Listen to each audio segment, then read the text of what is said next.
First verse, Hebrews 13. Let love of the brethren continue. What does that say? It says we are to love one another. Jesus said, when asked, how do you know whether someone is a disciple, someone is a Christian, someone is a follower of you or not? And Jesus said, by this ye shall know that they are my disciples, Christians. See how they love one another. Do you have problem loving some of the sons and daughters of God? I do. If you say you do not, the only difference between you and me is that I'm telling the truth. Absolutely, we have problems loving the saints. We have problems loving one another. But we are commanded by God to do it. There's some Christians who come to church every single Sunday, and their attitude is, don't ask me to give anything, don't ask me to do anything, don't ask me to get involved in anything, I don't want to meet anybody, I don't want to touch anybody, just let me sit and soak and sit and soak because I'm a Christian. And a lot of Christians have gone and they built their little castles and they've dug a moat all the way around it, and they put barracuda and sharks in the moat, and they pulled up the drawbridge, and they say, I'm going to live here in my little castle. I don't want to get involved with anybody, and I don't want any business of loving anybody, meeting anybody, helping anybody, ministering to anybody, even though they may be a Christian like I am. I just want to be basically left alone. Let me tell you something. God in His Word did not give that option for you and for me. A clear command, we are to love the saints. That's one another. That's where we start. That means when you hurt, I hurt. I hurt, you hurt.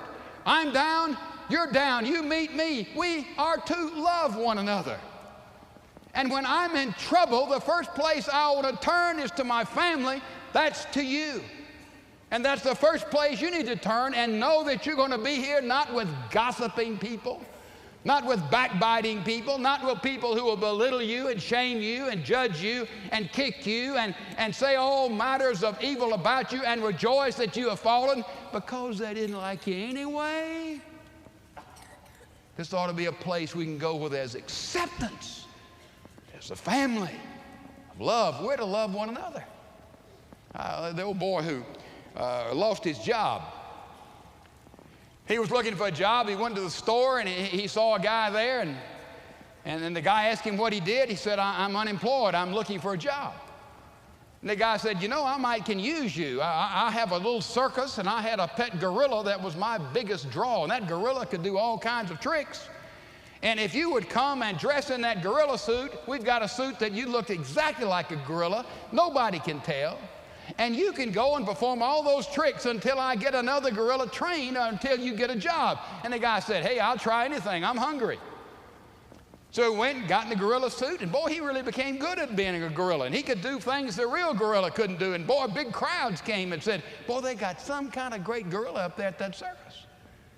But one day he was doing all his little things in his cage, and somehow the next performer was a lion trainer, and he had the whole lion cage was up next to his, and the door got left open, and the lion went in the cage with that gorilla.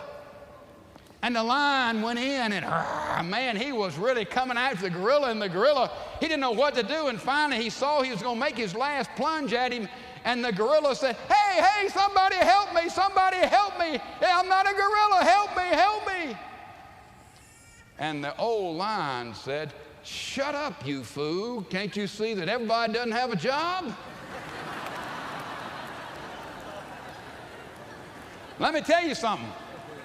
When you're without a job and I'm without a job, when you're hurting and I'm hurting, we're Christians, and we are to love the brethren. That love is a deeper love and a deeper relationship than family or any other things in culture, in environment. That goes deeper than anything.